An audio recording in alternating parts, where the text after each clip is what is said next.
בוקר טוב לכם. אני אתחיל אולי ואומר שהגעתי לעולם הסוסים יחסית מאוחר, לפני כ-25 שנה. התחלתי בעצם בזכות חוג שאילן דביר בחוות האלפקות התחיל, לא במנאז' או משהו, אלא קדימה, אודרוב, יוצאים לשטח, וככה פחות או יותר לומדים לרכוב, אבל הרבה מאוד לומדים על החשיבה של הסוס כשאנחנו נמצאים בשטח שהוא מלא הפתעות. מהפעם הראשונה שהייתי שם נתפסתי והתמכרתי לעניין, ואחרי כמה שנים החלטתי שאני חייב להפוך את התחביב הזה לחלק מהעבודה שלי. אני עוסק באקולוגיה התנהגותית, שזה לנסות ולהבין את ההתנהגות של בעלי חיים בקונטקסט האקולוגי. כלומר, למה הם מתנהגים ככה כשהם בסביבה כזו ואחרת בסביבה אחרת, או מינים קרובים וכך הלאה. אז בין היתר אני חוקר את הפראים שבנגב, שהם שייכים למשפחת הסוסיים, ויש הרבה מאוד שמשותף בינם לבין סוסים, יש מבדיל, יש משותף, וזה מה שמעניין אותנו להבין, מבנה החברתי שלהם. שונה לגמרי, אבל זה לא הנושא של ההרצאה היום. ואני רוצה להתחיל את ההרצאה שלי מהתובנות שקיבלתי מחקר של סוסים בטבע. כי זה אחד הדברים שאני עושה כל פעם שיש לי הזדמנות לצאת לשבתון או לנסיעות ארוכות לחול, אני נוסע לאיזשהו מקום שבהם יש סוסים שחיים בבר. אני לא קורא להם סוסי בר, זה נושא קצת עדין לקרוא להם סוסי בר, אבל סוסים שחיים בבר, ואפשר לדעתי ללמוד מהם הרבה. וכמו שבמהלך המחקרים שלי מהתובנות של סוסי הבר, אני מנסה להכניס לתובנות שאפשר ליישם בסוסים שאני והשותף שלי מחזיקים בעורבה שאנחנו מחזיקים בקיבוץ שדה בוקר. אז אני אראה לכם את החיבור בין שני הדברים. המחקרים שאני אציג, ככה בקיצור, זה מתוך 12 שנים אחרונות שנכנסתי לעניין של המחקרים על סוסים בשדה. העיקר זה היה בהולנד ובספרד, דרום ספרד, באנדלוסיה, מרכז ספרד, באזור אקסטרמדורה, אבל גם יוצאתי משלחת מהמעבדה שלי למונגוליה, ויוצא לי לצפות בסוסים פורסט פוניז באנגליה, והכל משתלב בתמונה הכללית. אחד הדברים שאני רוצה, בעצם הקו שאני רוצה להוביל, זה מה הדברים שחשובים ביותר עבור סוס. אני אתחיל עם הדברים בטבע, ואחר כך נעבור לאיך אנחנו יכולים לתרגם את זה. ואני נעזרתי הרבה מאוד בספר של לוסי ריס, La Lógica del Caballo, ואני מאוד מעריך את לוסי, גם בתור מי שצופה בסוסים עם הרבה מאוד ניסיון, יש לה קבוצה של סוסים באקסטרמדורה, וחוץ מזה היא גם מאלפת ומתרגלת סוסים ומתקנת, משהו באמת יוצא מן הכלל, יוצא לה לראות אותה בכמה הדגמות, ולכן נתפסתי לספר הזה, ואחד הנושאים שמופיעים שם זה העניין של freedom, food and friendship. כיוון שהספר הוא בספרדית, אז זה נקרא La Libertad, Horas Masticando y la Compañía, אבל זה אותו הדבר, ואנחנו נשתמש בזה בתור המסגרת של הדברים שאני רוצה להציג לכם. נתחיל עם ה-freedom, עם החופש. אז מה אנחנו יודעים על סוסים שחיים בבר? בדרך כלל, פרט למקומות שבהם הם סגורים בשמורות קטנות, יש להם את החופש לתנועה רבה במרחב. אחד המחקרים שעשיתי בספרד, היה לנו מכשירי GPS על סוסים מ10 קבוצות, אז אנחנו יודעים כמה זזים אותם סוסים, אותן 10 קבוצות, בכל קבוצה היה נציג אחד, וכל יום הם נעו בממוצע קרוב ל6.5 קילומטרים. בתנועה מפה לשם, משם לפה, תוך כדי אכילה, חלק הליכה איטית, לא הרבה דהרות או דברים דרמטיים, אבל הם צוברים תנועה. והמקום הזה שעליו אני מדבר באנדלוסיה מאוד משתנה מבחינת התנאי הסביבה שלו. אז נגיד בחורף זה אזור שהוא הופך לשטח של ביצות, יש שם נהר שעולה על גדותיו ומציף חלק גדול מהשטח. באביב השטח שהוצף הופך להיות לירוק עם הרבה עשב, אבל מהר מאוד העצב מתחיל להתייבש, המים מצטמצמים לכמה לגונות קטנות, אגמונים כאלה קטנים, ובקיץ המצב ממש קשה, כמעט אין שם עשב ירוק בכלל. המים גם כן מצטמצמים, בהרבה מקומות הם נעשים מים מלוחים, ויש להם מספר מצומצם של מקורות מים, אז כל התנועה שלהם משתנה, וזה מה שאנחנו עקבנו לראות, תנועה בעונה הרטובה ובתקופה היבשה. וכאמור 30 סוסים היו להם את המכשירי GPS ויכולנו למפות את התחומי מחיה של הקבוצות השונות, ידענו כל סוס בכל קבוצה לאיזה קבוצה הוא בדרך כלל משתייך, כי הדבר שהכי התעניינתי בו זה המעברים מקבוצה לקבוצה, והיה להם איזשהו תחום מחיה, אתם רואים כאן תחום מחיה של אחת הקבוצות, שיש לה אזור מרכזי שבו היא נמצאת הכי הרבה כאן, אבל יש לה גם אזור משני, וכמובן שיש חיבורים דקים שהם לא מופיעים במפה, כי הם לא שוהים הרבה באזורי הביניים.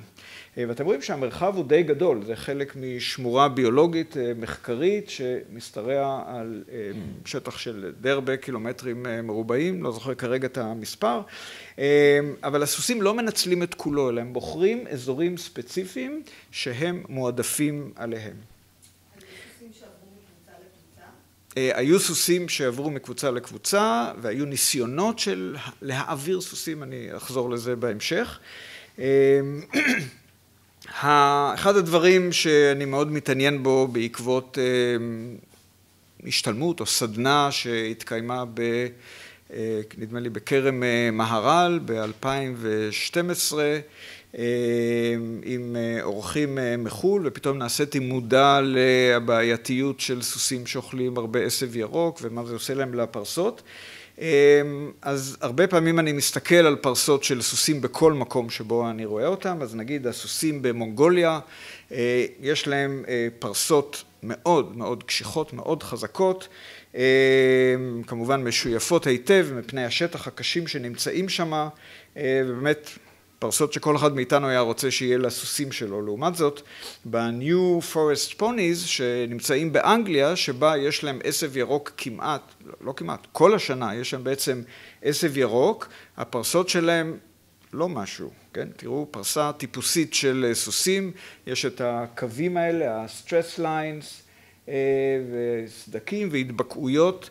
זאת אומרת, כשאנחנו רואים סוסים בבר, אנחנו לא תמיד צריכים לחשוב, הם בטח במצב האידיאלי המוחלט שלהם, כי לפעמים התנאים שבהם הם נמצאים, זה לא התנאים שאליהם הם עברו אבולוציה. מרכז אסיה, האזורים של מונגוליה, זה אזורים שבהם הרבה מהסוסים התקיימו הרבה מאוד שנים. הסוס שהראיתי לכם קודם, זה סוסי פשבלסקי, שהם שרדו כסוסים בבר, באמת סוסי בר, עד שכמעט הכחידו אותם בשנות ה-60. ושם אין כמעט עשב ירוק כל השנה, יש תקופה מאוד קצרה, שאר הזמן זה עשבים רב שנתיים יבשים, שמהם הם ניזונים. דבר נוסף שאנחנו רואים כשצופים בסוסים, זה את המעורבות של החושים שלהם כל הזמן, זה משהו אפשר להסתכל עליו ולראות איך זה מעורב בכל דבר כמעט שהם עושים. אפילו סוסה עומדת ומשתינה, דבר פיזיולוגי, צורך פיזיולוגי שהיא צריכה. יש בזה מסרים חברתיים שסוסים אחרים קולטים מהרכב של השתן, מהריחות של חומרים שונים. וכאן אתם רואים זכר שהריח ריח של שתן, לא של הנקבה הזאת, של נקבה אחרת שהייתה בדיוק מיוחמת, הוא בוחן את המוכנות של הנקבה להזדווגות בעזרת פלימן, שזה ההפשלה של השפה למעלה, והערכה באמצעי אלטרנטיבי של האיבר יעקובסון שיש להם בחך, הם סותמים את המחיריים ומריחים באמצעות ההתנהגות הזאת של הפלימן, ויש לזה משמעות עצומה מבחינת הריחות שבהם הוא קולט, ואם הוא מרגיש שהיא נמצאת כרגע במצב שהיא מיוחמת, או קרוב מאוד לזמן שהוא יוכל להזדווג איתה, הוא מפריש, מה שאנחנו רואים פה בתמונה, הוא בעצם משתין על הכתם של השתן שהיא השאירה קודם, וישנם חומרים כימיים בשתן של הזכר שסותרים את אותם חומרים שעזרו לו לגלות שהיא מיוחמת. זאת אומרת שהזכר הבא שיעבור שמה, לא יהיה לו את המידע שיש לו, והוא לא יתחיל לעשות מאמצים ולנסות להזדווג איתה.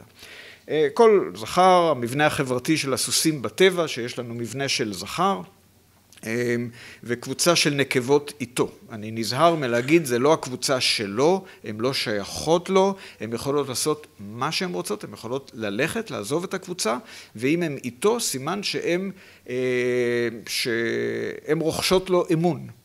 זה לא עניין של כוח, זה עניין של אמון שהוא נותן להם את התחושה של ביטחון להם, לשיחים שלהם וכך הלאה. אז הן נשארות איתו, והוא כמובן מנסה לשמור שהוא יהיה היחיד שמזדווג עם הנקבות שלו, בקבוצה שלו. זה יהיה מבחינתו מצב די גרוע אם מישהו יצליח לזווג את אחת הנקבות, ואחר כך הוא אחראי להגן עליו ולשמור עליו מסוסים אחרים. אז לכן הניטרול הזה זה משהו מאוד מרכזי, וזה רק אנקדוטה אחת כדי להראות לכם כמה תחוש הריח מרכזי בחיים של הסוסים. הנושא של מאבקי כוח והיררכיה, אי אפשר שלא לחשוב על זה כשאנחנו מסתכלים על הסוסים. הרבה מאוד מהיחסים ביניהם זה הרבה שימוש בשפת גוף, משהו מאוד עדין שצריך להתרגל לדעת על מה מסתכלים. זה יכול להיות רמז, הזזה קטנה של אוזניים, תנועה מסוימת עם הגוף, איום או איזשהו טקס של רעבה, כמו שכאן למשל אתם תראו עכשיו כמה שקופיות של דנק פייל דיספליי, זה רעבה ליד ערימת גללים. כן, הם מוצאים ערימת גללים, והערימת גללים הזאת, אם היא של נקבה, יכולה לעורר אותם לאיזשהו מאבק כוח שלא מתפתח לקרב כוחני, אין בו אלימות, אבל הם מצליחים למדוד את היחסים ביניהם במהלך התהליך הזה. אז הם מתחילים לבטוש בקרקע, מנסים קצת להתרומם טיפה יותר גבוה, וברגע שהסוס הימני מטה ככה את הראש שלו הצידה, זהו, הוא מצמץ ראשון, והוא בעצם הפסיד במאבק כוח הזה, והשני הולך אחריו, מוודא שהוא קיבל את המסר, חוזר לערימת הגללים, ומטיל מהגלל שלו בראש הערימה, מעין תוקע דגל ניצחון כזה. אם נעשה איזושהי האנשה. אז כל התהליך הזה, זה מראה לנו איזושהי דרך למדוד את הכוחות שלהם, בלי להיכנס לקרב אלים. אני צפיתי חודשים ארוכים במקומות שונים, בהרבה מאוד סוסים, וקשה מאוד לראות קרב ממש אלים בין הסוסים, זה פשוט נדיר שזה קורה, ואנחנו נחזור לזה בהמשך. יש לנו עניין של התזונה, זה ה-F השני, אחרי freedom יש את ה-food, ואז סוסים אוכלים מזון שהוא באיכות דלה, הרבה פחות איכותי ממה שפרות, כבשים וכל מעלי הגרה רגילים ניזונים, כי סוסים כידוע הם לא מעלי גרה, יש להם עיכול בחלק האחורי של המעי, זה משהו אחר לגמרי, יש שם מיקרואורגניזמים וכדומה, אבל זה אחרת. הם לא רגילים בטבע לאכול מזון מרוכז, הם אוכלי עשב בעיקר, נדיר שהם יאכלו כמה עלים פה ושם, ובגלל כמעין פיצוי על זה שהמזון הוא כזה דל, הם אוכלים במשך שעות רבות במשך היום, וממה שאנחנו מתרשמים, הם גם מגוונים את המזון שלהם. כלומר, הם לא אוכלים מאותו צמח גם אם הוא נמצא בשפע, והוא טעים, והוא טוב להם וכך הלאה.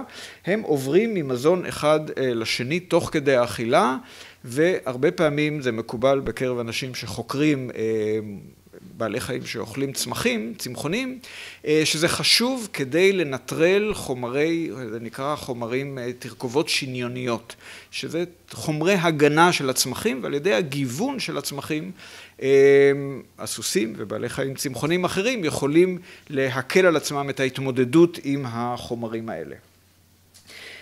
אז כמו שאמרתי, הם אוכלים הרבה מאוד שעות, ומקומות שמדדו את זה, זה מתחלק בין היום והלילה במידה שווה, זה לא שבלילה הם הולכים לישון. בטבע, קרוב ל-16 שעות בסך הכל היומי, פחות או יותר 8 ביום, 8 בלילה, וזה בנושא המזון. מבחינת היחסים ביניהם, החברות, הם כמעט ולא נעים בטבע, הם כמעט ולא נעים לבד. קורה שסוס מסוים במעבר מקבוצה אחת, או סוס או סוסה, במעבר מקבוצה אחת לשנייה, או משהו זמני, אבל באופן קבוע, זה נדיר מאוד לראות סוסים בודדים, והם גם בתוך החבורה שבה הן נמצאות, הרמון כזה שיש בו זכר, לפעמים יש 2 זכרים דרך אגב, נאמר הבכיר והסגן שלו, וקבוצה של נקבות והסייחים שלהם מהשנה, משנים קודמות, הם יוצרים שם קליקות וחבורות פנימיות בתוך ההרמון הזה. אבל בסך הכל הם נעים בקבוצות, לפעמים כמה קבוצות מתחברות יחד ויוצרות איזושהי חבורה גדולה, כמו שאתם רואים כאן בדרום ספרד, או כאן זה במונגוליה, קבוצות של סוסים, של 50-60 סוסים, זה סוסים מבויתים שהם שייכים למשפחות, ובכל זאת הם מסתובבים חופשי בכל השטח שם של הערבות, אבל הם מסתובבים בקבוצות מגובשות. אז אנחנו מסתכלים על המבנה החברתי, כיוון שזה דבר די מורכב, יש לו הרבה ממדים על המבנה החברתי, אז הדרך שהכי נוח לסכם, לתמצת את כל המבנה החברתי לכמה מספרים או לכמה דברים שאנחנו יודעים להשוות אותם בין קבוצות שונות, מקומות שונים, תקופות שונות, זה רשת חברתית. אז אנחנו מצלמים צילומי וידאו כמה שיותר של אינטראקציות בין הסוסים, מנסים לאפיין מי חבר של מי מראה התנהגות דומיננטית על מי וכמה פעמים, כן? כי זה לא שאחד הוא דומיננטי וזהו, אלא אחד עושה כך וכך התנהגויות דומיננטית על השני, השני עושה לו ככה והוא עושה לאחד אחר. וכמובן אנחנו צריכים זיהוי אינדיבידואלי של הפרטים. אז הסוסים שאתם רואים בתמונה למעלה, זה הסוסים בהולנד, שם הם היו מספיק שונים שלפי הגוון, הצבע, הרעמה, ימינה, שמאלה, אנחנו מצליחים לזהות אותם אחר כך בווידאו לבד. הסוס שלמטה מאנדלוסיה, שם נעזרנו במספרים שהיו מוטבעים על הסוסים האלה, כי ככה הם עושים שם בשמורה הזאת, הם מטביעים את המספרים על כל סייח שנולד בקביעות קור. ואז אנחנו בונים את הפייסבוק של הסוסים. תארו לעצמכם את הסמל של פייסבוק, אבל זה שמות של סוסים בקבוצה שחקרתי בהולנד. כמובן שצריך להתייחס אליהם כחברים יותר, חברים פחות. זאת אומרת, זה קצת שונה מפייסבוק. בפייסבוק לבן אדם יכולים להיות 400 חברים, אבל מתוכם חברים קרובים אולי יש לו 10. אם בכלל, ובסוסים חשוב לנו דווקא להבין עד כמה מישהו חבר עם מישהו. אז אנחנו מודדים את האסוציאציות החיוביות. כשיש אלוגרומינג, כלומר גירוד הדדי ששני סוסים עומדים ומתגרדים ככה בצורה סימטרית, כמו שאתם רואים כאן בעורף, באזור של הגוונון, במצב כזה זאת חברות קרובה מאוד. צריך המון אמון כדי לתת לסוס לגרד לך בגב כשאתה חסר אונים, אם הוא יחליט פתאום להכניס שם ביס. אז הם עושים את זה, כשאנחנו רואים את זה, אנחנו רואים, וואו, אוקיי, חברים, לגמרי, לפחות עכשיו, מחר, מחרתיים יכול להיות משהו אחר. אבל גם סוס עומד על יד סוס במרחק של 2 מטר, זה נחשב גם כן חברות בין סוסים, כי סוס, יש סוסים שנמנעים באופן קבוע, חברים באותה קבוצה, הם נמנעים מלעמוד לידם, והם כנראה יודעים את הסיבות. אז כשאנחנו רואים 2 סוסים עומדים ביחד, אנחנו אומרים, אוקיי, חברים, או לפחות עוד נתון אחד, אנחנו לא רק מחליטים כן, לא, אנחנו רוצים לבדוק את כמה, עד כמה הם חברים, כמה פעמים ביום אנחנו רואים אותם, או בשבוע, או בתקופת מחקר שלנו, כמה פעמים אנחנו רואים אותם קרובים אחד לשני. וזה ברור שההתנהגות הזאת של הקרבה, היא, מאחר שמצאו שהיא בקורלציה לאלוגרומינג, במחקרים אחרים שעשתה קלאוד יפה, במצבים כאלה זה אומר לנו שלעמוד קרוב זה לא סתם, זה באמת מבטא את מידת האמון שיש להם. ואז יש לנו תוכנות שאנחנו עובדים איתן, כותבים בהן סקריפט שמאפשר לנו לבנות את הרשת החברתית של הסוסים, מי קשור למי, הגודל של הכדורים כאן מבטא את הגיל שלהם, אבל זה יכול לבטא דברים אחרים, ועובי הקווים מבטא כמה קשרים יש, אז אתם רואים שיש כאן חבורה אחת של סוסים, וכאן יש חבורה שנייה, ויש פה קבוצה של רווקים שהם לא קשורים לחבורות, רק פעם אחת היה ביקור וכך הלאה. ואלה הזכרים הדומיננטיים של זה הזכר שעם הקבוצה הזאת, זה שני זכרים, זה המבוגר וזה הסגן שלו, של החבורה הזו וכדומה. אז אנחנו יכולים לזהות את המבנה, לראות את הקשרים, והכי מעניין זה המעברים של הקבוצות, של הפרטים בין הקבוצות. למשל, כאן אתם רואים את שתי הנקבות האלה, במהלך המחקר שעשיתי, הם עברו בסופו של דבר לקבוצה השנייה, וזה היה מעניין לראות את התהליך ההדרגתי שזה קורה. יש עוד השלכות של המבנה החברתי, למשל מי מנסה להזדווג עם מי, ויש אפילו ניסיונות של חטיפה. כאן אני אראה לכם סדרה של תמונות. סדרה הזאת של תמונות מראה סוס זכר שבא מקבוצה אחרת, מתקרב לקבוצה של נקבות עם זכר משלה, והוא ניגש, עומד שם, אחת הנקבות הצעירות מאותה קבוצה השנייה ניגשת אליו, סקרנות טיפוסית שאתם בטח מכירים כבעלי סוסים, שסוסים יש להם סקרנות, היא מתקרבת אליו, ואז הוא מתחיל לרדוף אחריה, כמו שאתם רואים אותה פה, ומרחיק אותה מהקבוצה, והיא רצה והוא רודף אחריה. אנחנו עלינו על הגג של הלנדרובר כדי לראות מה קורה שם, 500 מטר הוא רץ אחריה, והצליחה להתחמק, וחזרה חזרה לקבוצה שלה, וזה היה מרתק לראות את הניסיונות התקרבות שלה לזכר בקבוצה שלה, שהשאלה שלה, מבחינתה, אם אני מנסה לחשוב במושגים שלה, האם זה ברור לו שהיא לא הלכה עם הזכר, אלא שהיה ניסיון חטיפה והיא הצליחה להתחמק ואף אחד לא הזדווג איתה ולא קרה כלום. הזכר כל הזמן עמד וצפה, כמונו, הוא לא הלך, לא רץ, לא הלך לשום מקום. ולפי ההתנהגות כשהיא התקרבה, לאט לאט התקרבה אליו, עד שהם עמדו ואכלו שיח על יד שיח. זה היה ברור שהוא קיבל, האמין לה. אם אנחנו רוצים בצורה... סליחה? זה באנדלוסיה, בדרום ספרד. בואו נראה אם עכשיו נצליח להפעיל את הסרט. כן, אז פה יש לנו סרט שבו אתם תראו את הקרב הכי דרמטי שיצא לי פעם לראות. יש לנו פה זכר שמתקרב לנקבה, מנסה לחזר אחריה לא בנימוס, הוא הסגן באותה קבוצה, מגיע הזכר הדומיננטי באותה קבוצה, מפריע להם, ומגיע זכר שלישי מקבוצה אחרת, בא להסתכל, וכל האגרסיה של זה שסילקו אותו, הסגן, הוא מוציא אותה על הבחור שבא להסתכל. בסך הכל בא להסתכל, לא לחטוף כלום, כן? כל הנקבות מתפזרות, ומתחיל כאן קרב מסוכן, שבו הבעיטות שנשיכות בצוואר, נשיכות ברגליים, ניסיונות לבעוט, יכולים להיות מאוד מסוכנים. תכף תראו את הבעיטת פרידה של הזכר המפסיד. העמידה על הרגליים האחוריות זה כמובן נותן להם הרבה עוצמה וכוח, והנה כאן הזכר המפסיד בורח, לפני הרגע האחרון מקלל תאים אמא שלו ונותן בעיטה ככה באוויר.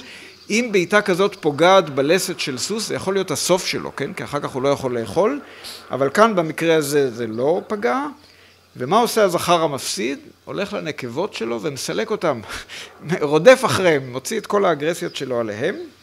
מה עושה בינתיים הזכר המנצח?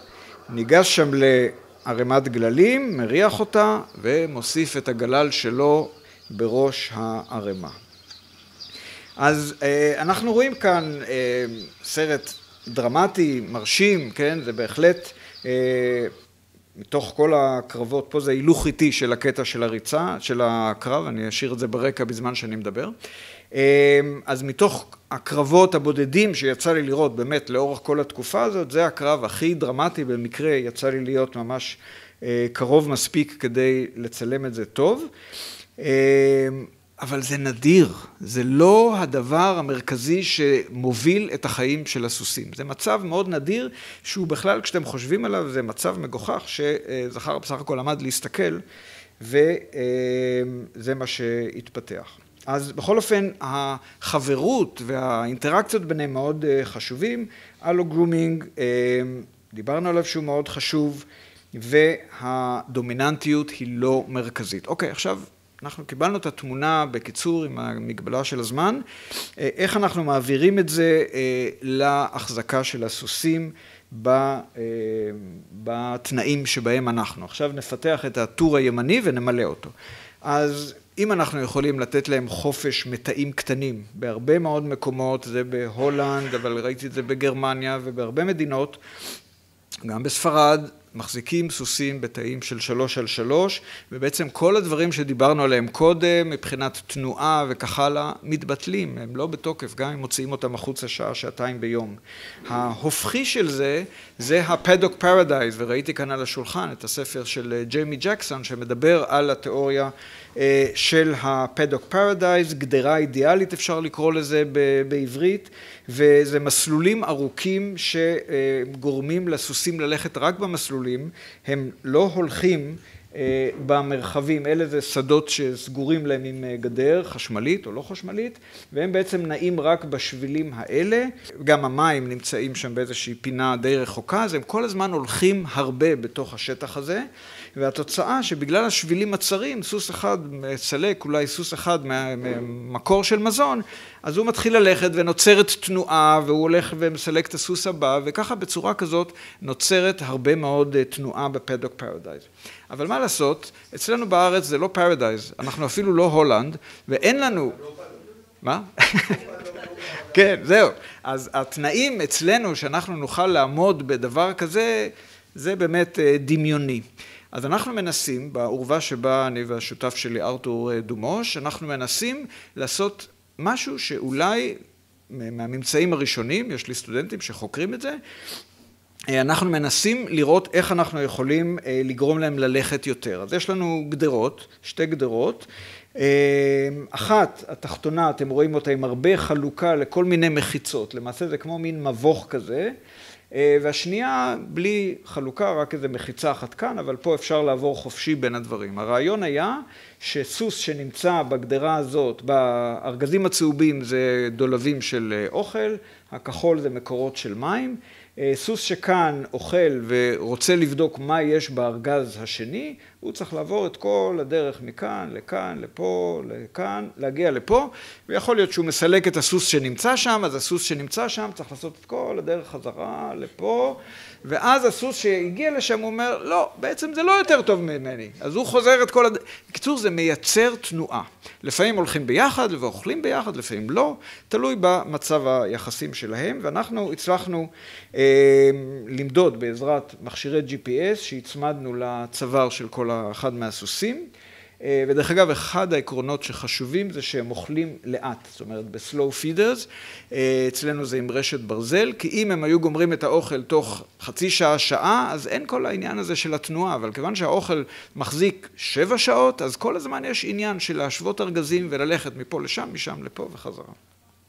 אז הצלחנו להראות שבחצר שבה אין מחיצות כמעט, אין בעצם הפרעה בגישה, הסוסים הלכו משהו כמו 3 קילומטר ביום על פי ה-GPS, ולעומת זה באזור המחולק, שהוא הרבה יותר קטן מבחינת השטח שלו, הוא בערך 2/3 רק מהשטח של האזור הגדול, הם הלכו קרוב ל6 קילומטר ביום, וזה דומה מאוד למה שמדדתי עם הסוסים בטבע.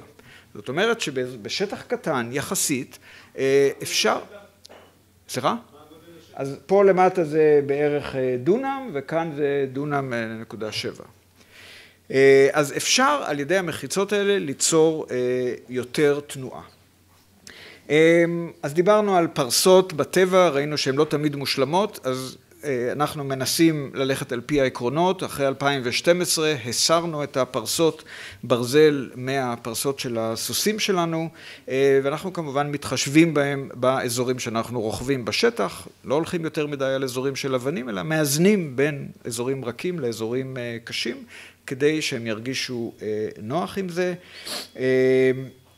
ובסך הכל אנחנו רואים שמהתזונה שהם מקבלים מעט מאוד חומר ירוק, גם בעונה שירוק בסביבה, אנחנו מגבילים להם כמה זמן אנחנו נותנים להם לאכול עשב ירוק, והפרסות נראות בריאות למדי.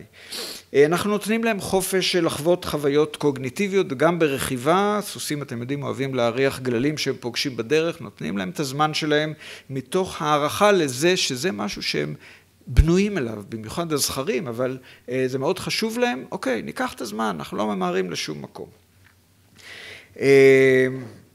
זה מה שאמרתי, שחשוב לתת להם את הזמן שלהם. אנחנו משתדלים לתת להם מזון יחסית באיכות דלה, כלומר לא לתת הרבה מזון מרוכז, לתת להם הרבה זמן לאכול בעזרת ה-slow feeders, ולנסות לגוון את המזון עם כמה סוגים של חציר. וה-slow feeder, כמו שאמרתי, שאנחנו משתמשים, זה רשת בניין, יש לנו שני סוגים של רשתות, 10x10 או 15x15, כי יש סוסים שקצת יותר מפונקים וקצת אוכלים פחות ב-10x10, אז הם מקבלים רשתות של 15x15, וזה רעיון שאני בכלל קיבלתי מספרד, פפה בספרד, הוא עושה את זה עם צמיגים, אז אנחנו עשינו התאמה לצרכים שלנו בדולבים, אבל יש כל מיני דרכים, הרעיון הוא שהם צריכים לשלוף גבעול ולא ככה לאכול פח ולגמור את האוכל. מבחינת הפרנדשיפ, אז אנחנו מאוד מעריכים את זה שהסוסים צריכים להיות ביחד, וסוסים לא צריכים להיות לבד, זה ממש האומללות הקיצונית ביותר שאפשר לתת לסוסים. אז אנחנו מחזיקים אותם במה שאני קורא מרחב פתוח, עורבה פתוחה, זה היה שריד של עורבה ישנה, היו בהם תאים, פירקנו את כל הדלתות כדי שהם יוכלו להתערבב ולהיות ביחד, וכמובן שאנחנו צריכים לקחת את זה בחשבון כשאנחנו מחלקים אוכל, שלא יהיה סוס אחד שיקח את האוכל השני, זה דורש חשיבה, זה דורש תחכום. אז בהתחלה, ממש בהתחלה, היה לנו איזה מחיצה, היה סוס אחד במיוחד, זה שאתם רואים אותו שם, זה הפלוסה עם נקודות כזה, הוא פרסר גדול מאוד והיה אוכל את האוכל לכל אלה פחות ממנו בסולם ההיררכי, אז אנחנו נתנו לו לאכול, והייתה איזושהי גדר עם שעון שבת, שאחרי כך וכך זמן שהוא אוכל את הדברים הכי טובים שיש, הגדר יורדת באופן אוטומטי אחרי שעה, שעה וחצי, ואחר כך שכבר התערבבו. אבל זה היה לפני שהשתמשנו ברשת ברזל. עכשיו שיש לנו את הרשתות ברזל, הוא לא יכול לגמור לאף אחד שום דבר. הוא אוכל, עדיין קשה לו, זה לוקח לו הרבה זמן לאכול מהרשת, ואז אם הוא רוצה, הוא הולך לארגז של השני, והשני בא לארגז שלו. אז פחות, רק בעניין של המזון המרוכז, כן? כי מזון מרוכז, המעט שאנחנו נותנים, הוא יכול לגמור וישר ללכת לאחרים, אז כל מיני טריקים, אני שם לו את המזון המרוכז ושם על זה חציר. אז הוא חייב להזיז את החציר, לוקח לו יותר זמן עד שהוא גומר את המזון המרוכז שלו, האחרים כבר גמרו את שלהם, ואז זה בסדר. אבל צריכים להיות יצירתיים, כי כל פעם יש להם רעיונות חדשים, איך לנסות לגנוב אחד מהשני, ואנחנו צריכים להיות מודעים ליחסי כוחות ביניהם, ולדאוג שכולם יקבלו את מה שהם צריכים.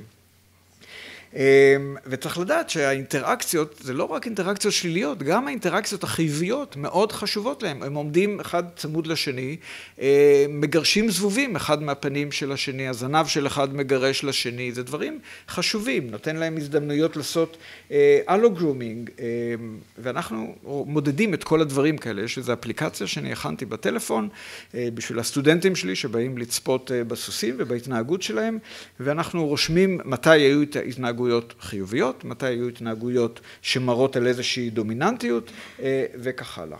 האלו-גרומינג כאמור מאוד חשוב כי זה גם מוריד סטרס מהסוסים, ומהאפליקציה הזאת אנחנו אוספים את כל הנתונים שנאספים, לפעמים מאות תצפיות שנאספות. כל פעם שאני הולך לעבוד, אני עובד בעורבה בערך איזה שעה, שעה ורבע כל יום, אז בזמן שאני עובד, אתם יודעים, מנקים גללים, זה לא מפריע להסתכל מה הסוסים עושים, ואז אפשר להכניס לאפליקציה את מה שהם עושים, ובסופו של דבר אנחנו יכולים לבנות את הרשת החברתית. דווקא כאן זה לא מהסוסים שלי, זה מהסוסים של ענת שלו, שחלקכם בטח מכירים אותה. אז פעם נתתי לה את האפליקציה הזאת, לטלפון שלה. היא לא כך אוהבת ללכת עם טלפון, אז עד שהיא נשברה, היא אספה את הנתונים. ואנחנו יכולים לראות את היחסים בין הסוסים שלה, ואפשר, ואפשר לראות את הסדר של האינטראקציות האגרסיביות, אין הרבה, אבל המעט שיש אפשר לדרג ולראות שישנם סוסים שיש להם מקדם גבוה יותר, ויש כאלה עם מקדם נמוך יותר, וככה אפשר להבין את היחסים בתוך החברה. אצלה במקרה בחצר, היחסים הם ליניאריים, פשוטים, כמו כאילו סדר היררכי שאנחנו רגילים נגיד מהצבא, אבל זה לא בהכרח ככה, יש מצבים בחברות סוסים מסוימות, שא' הוא נניח עושה הרבה התנהגויות דומיננטיות על ב', אבל ג' הוא דומיננטי על א', ובקצור, זה יכול להיות די מסובך ולא ליניארי, מהבחינה הזאת שאנחנו לא צריכים לחשוב כדרגות של הצבא. אז בסך הכל אני מזכיר לכם שבכל התצפיות שלה ושלנו ואצלי בעורבה אנחנו לא רואים הרבה אלימות בכלל, אבל אנחנו רושמים כל דבר, תנועת אוזניים, הדבר שהכי בולט זה שסוס עומד ומתקרב אליו סוס שני, הסוס השני לא עשה שום דבר, לא בא, לא עם אוזניים, הסוס הראשון מתקרב, נסוג משם, סימן שזה היחסים ביניהם. והוא באותו רגע מרגיש שהוא צריך להסתלק כשהראשון מתקרב. אז אנחנו רושמים את זה כהתנהגות, אנחנו קוראים לזה אגוניסטית, בין הפרט ההוא לזה, וזה מבטא את היחסים ביניהם. אז כאמור, מעט מאוד אלימות, אבל אפשר בכל זאת לזהות מי על מי. אז מה החשיבות של המדרג הזה בטבע? זה חשיבות רבה מאוד, כי כשזה מבוסס זה מקטין את החיכוכים. כל אחד יודע מה מקומו, רוב הסוסים לא מורדים במצב שלהם, אלא מקבלים את המצב שבו הם נמצאים, ונמנעת אלימות דווקא מתוך זה שהם יודעים מה היחסים ביניהם. בטבע בדרך כלל אין להם על מה לריב, כן? יש עשב בכל האחו, מה אתם תלכילו לריב על גבעול עשב א' יותר טוב מגבעול עשב ב', על נקבות אפשר לריב כמו שראינו, ואפשר גם, לפעמים יש מקומות גירוד בטבע, ויש ענפים מסוימים שהם בדיוק בגובה ובגמישות שקל להתגרד עליהם, וזה מקום שהוא פריים כזה, אז הזכרים או הפרטים שהם הכי דומיננטיים, הם אלה שניגשים ראשונים. אבל זה הביטוי של ההיררכיה בטבע. רק רגע, אני רוצה להמשיך את הקו הזה, שמתוך השיחות הארוכות שהיו לי עם לוסי, הייתה איזו תקופה שהייתי אצלה, והסתכלנו יחד על הסוסים שמה. אם מדברים איתה, כאמור, היא מדברת המון דברים עם המון ידע, היא מתעקשת במין קנאות כזאת, שבסוסים לא קיימת היררכיה. אם קצת לוחצים אותה לפינה, אז היא אומרת, כן, מה שראינו, כן, יש קצת היררכיה בעדר הזכרים הרווקים. וזה מאוד עקרוני אצלה, אז אני ניסיתי להבין למה זה כל כך עקרוני. אני אגיד לכם את ההשערה שלי, אני לא יכול לדעת באמת למה היא כל כך מאמינה בזה בדבקות, כשאני רואה בכל זאת את היחסים האלה. נראה לי שזה קשור לזה שישנם לא מעט אנשי סוסים, שהם בונים סיפורים על היררכיה ודומיננטיות ואלפא ובטא וכל מיני דברים כאלה, והם מתרגמים את זה לעצמנו. אני צריך להיות האלפא כשאני נכנס לאורווה של הסוסים. אני אתן לו איזשהו פליק, רק שידע שאני בכיר עליו, וכך הלאה. זאת התנהגות מאוד כוחנית, מאוד לא ברורה לסוסים, כי סוסים לא מתנהגים ככה. זרה לכל העניין הזה, וזה איזושהי אי הבנה שנובעת ממה שפעם חשבו על היררכיה בטבע, והיום כבר הדעות הן קצת שונות. אז הדרך שבה אני רואה את זה, אני חושב שיש יחסים של היררכיה. אני יכול לזהות אותם, אני יכול לכמת אותם, והם חוזרים על עצמם, או לפעמים משתנים כשקורים שינויים בחברה. אז הם יציבים, כמו שאמרתי, פחות או יותר, אבל אין לזה קשר להתנהגות שלנו עם הסוסים. אנחנו לא באמת חלק מהחבורה שלהם, כן? אנחנו לא מתחרים איתם על המזון, לא מתחרים על מקומות ההתגרדות, ואני מקווה גם שלא מתחרים על הנקבות. אז יוצא שבעצם אנחנו משהו, אנחנו ישות, אנחנו רוצים שיתנהגו איתנו בשיתוף פעולה, וזה מעולה, אבל אנחנו לא צריכים לקחת את הדגם הזה הלא נכון לגבי איך שסוסים מתנהגים בינם לבין עצמם, ולתרגם את זה ליחסים בינינו לבינם. אז בואו נפריד בין הדברים, ולכן אני חושב שזה לא מילה גסה להגיד שיש היררכיה בין הסוסים, זה נראה, זה בולט, אבל זה לא דבר שהוא מרכזי בחיים שלהם, ואין שם קרבות ואלימות ודברים כאלה. עוד יתרון של עורבה עם מרחב פתוח, שזה נותן הזדמנויות לסוסים לשחק, זה דבר חשוב, גם סוסים מבוגרים, בטח צעירים, משחקים המון, שזה כמו כאילו קרבות, אבל אתם רואים את האוזניים, ואתם רואים את השפת גוף שלהם, ואתם יכולים לראות, זה לא על באמת, זה כמו ילדים שמשחקים, והמשחקים שלהם הם כמו מאבקי כוח בזעיר אנפין, וזה חשוב להם, זה חשוב להתפתחות שלהם. אז אפשר להחזיק סוסים במרחב פתוח, זה יותר בעייתי אם יש סטליון בעורבה, כי סטליון יכול להיכנס לעימותים עם זכרים אחרים, הוא יכול להפרות נקבות שאולי לא רציתם שהם ייכנסו כרגע להיריון, אז צריך להתמודד עם זה בצורה מקורית. אם נחליט, אוקיי, הוא סטליון, אנחנו משאירים אותו לבד, שוב, אנחנו עושים איזושהי בעיה, אז בנוסף לכל העודף הורמונים שיש לו בראש, אנחנו מכניסים לו את התסביכים של סוס שאין לו חברה, ואת כל הסטרס שהוא נכנס, וזה כאילו תהליך שמגביר את עצמו. אז צריך למצוא דרכים בצורה מקורית. אנחנו אצלנו ניסינו בהתחלה להכניס לו זכר מסורס יחד איתו. בהתחלה היה ככה הרבה מתח מה יהיה, והם הסתדרו לא רע, רק שהסטליון, בצד ימין זה הסטליון, הוא כל הזמן היה מריץ את הסוס השני, וזה לא התאים לסוס השני, אז ניסינו אחרת, ועכשיו המצב הוא שהסטליון מקבל מדי פעם, הדגם שעבדנו איתו בשנים האחרונות, שבמשך היום מצרפים אליו נקבה זקנה, שהיא כבר לא מתעברת, השותף שלי בעצם רצה שהיא תתעבר, אבל מה לעשות, בגיל שלה זה כבר לא קורה, אז אמרנו, אוקיי, אז לפחות נשתמש בה בתור חברה לסטליון, במשך היום היא יחד איתו, ועומדים, אוכלים ביחד, הם פשוט מקסימים לראות אותם ביחד, לא רבים על כלום, ובלילה מעבירים אותה לקבוצה המקורית שלה, עם סוסים אחרים, זכרים מסורסים ונקבה אחרת, והנקבה שמחה ללכת אליו בבוקר, והיא שמחה לחזור לקבוצה שלה. זה פשוט מאוד מעניין, הקטע הזה. סליחה? עזרה לקשישה. לא, היא הקשישה, כן, זהו. אז היא דווקא זאת שעושה ותורמת לחברה, היא כאילו מתנדבת, כן? אם כי זה לא נכון, אחד הדברים שאנחנו עושים בעורבות זה שאנחנו לא שואלים אותם למה הם מתנדבים, אנחנו מחליטים, אבל היא התאימה את עצמה, זה מתאים לה. לגמרי, מתגרדים ואלוגרומינג, להפך, ואחר כך כשהיא באה לזכר הוא מתלהב וזה מריח אותה, מזדווג איתה שוב. בכל אופן, סוס לבד, כמו שאמרתי, זה מצב מאוד קשה, וזה עצוב כי זה קורה הרבה מאוד, אני לא יודע את הסטטיסטיקות בארץ, אבל בהולנד 50% מהסוסים מוחזקים לבד, כלומר לאנשים יש שם שטח אדמה, שמים שם סוס, יש לו עשב, הם חושבים שהוא מאושר. הם לא מבינים את הבדידות שלו ואת החוסר יכולת שלו להיות באינטראקציה עם אחרים. או גם כששמים אותם, זה בספרד, גם כששמים אותם בתאים מסודרים, נקיים, נוצצים, שאפשר לקק מהרצפה, כל אחד לבד, זה מבחינתו זה בדידות נוראית, אין לו עם מי להתגרד. סליחה, זה בהולנד. יש גם בספרד כאלה, מאוד דומה.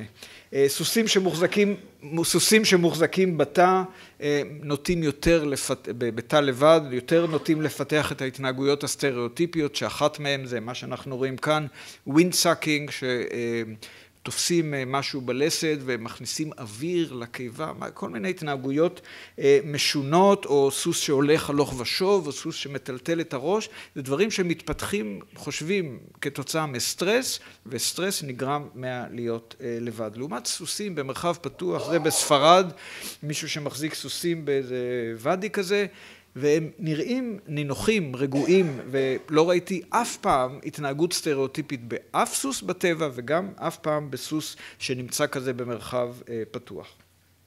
אז אם נסכם, נגיע לסיכום, דיברנו קודם בטבע שהדומיננטיות היא לא גורם מרכזי בחיים שלהם, אלא זה משהו כזה מתחת לפני השטח רגוע, אותו דבר אנחנו יכולים להתנהג לדעתי עם הסוסים ולנסות להגיע לשיתוף פעולה. בניגוד מה שראיתי באנדלוסיה, שאנשים מאוד כוחניים, זה משהו לא יאומן, גם בצורה שהם רוכבים, גם בציוד שלהם, יש להם את הסרטה, זה משהו שיושב על האף של הסוסים עם מסוריות מברזל. זה יושב על האף של הסוס, אתם יודעים שזה אזור רגיש. ואני שואל אותם, תגידו, אתם כאלה רוכבים גרועים שאתם צריכים דבר כזה אלים וכוחני? אז הם אומרים, ככה עושים את זה באנדלוסיה, ככה רוכבים אצלנו. ואתה לא תגיד לנו שזה לא. כאילו, המסורת היא הדבר שחשוב, וצריך לקחת בחשבון שאם הם מנסים לאלף את הסוסים, שהם יהיו כמו מכונה, שהוא לא מזיז את האוזן בלי שאומרים לו, ולא זז צעד אחד בלי שאומרים לו, אפשר להגיע מהר מאוד למה שנקרא בפסיכולוגיה learned helplessness. זה לא רק לבעלי חיים, זה קורה גם עם בני אדם. שהיצור משתכנע שאין לו שום השפעה על המציאות, שהוא לא שולט בחיים שלו. מי שעומד מעליו או עומד לידו, קובע לו את החיים, אז הוא הופך להיות מין מדוכא כזה, ואוקיי, בסדר, נעביר אותה. וזה לא מה שאנחנו רוצים מהסוסים שלנו, ולכן אני חושב שיש דרך אחרת לעבוד עם סוסים, שאני מאמין שחלקכם הגדול מכיר אותה, לעבוד בצורה אמפתית, עם שיתוף פעולה עם הסוסים. כאן זה חבר שלי מהולנד, שבא להעביר סדנאות בארץ מדי פעם. והתמונה הזאת מסמלת מבחינתי המון, אני מראה אותה הרבה בקורסים שלי, זאת הבת שלי על יד הסייח שהיה, זה היה לפני 15 שנה, כשהוא רק ביום שהוא נולד, ואימא שלו, שניהם עדיין אצלי היום, והסוסה הייתה שלי, אני הייתי מטפל בה ורוכב עליה, ובאמת היה לנו קשר מצוין, היא לא נתנה לי להתקרב לסייח, פחות מנגיד 4 מטר. לעומת זאת, תראו את הקשר עם הבת שלי, פעם ראשונה שהיא עומדת על יד הסייח, ולא רק שרואים את האמפתיה של הבת שלי עם הסייח, אבל גם האמא מקבלת את זה ונותנת. זאת אומרת, יש איזשהו קשר, שאצלה זה כנראה משהו built in, שזה השאיפה שלנו צריכה להיות, להגיע להבנה ולשיתוף פעולה עם הסוסים, וכשאנחנו חושבים מאיפה בא הסוס, איך הוא חי בטבע, אז אנחנו יכולים להבין שאנחנו לא יכולים להגיע באמת לתת לו חיים חופשיים לגמרי בטבע, אנחנו גם לא רוצים. יש לנו סוס למטרות אלו ואחרות, כל אחד למטרות אחרות, אבל חשוב שנזכור מאיפה הוא בא, ובהתאם אנחנו נבנה את התנאים שלו. תודה רבה.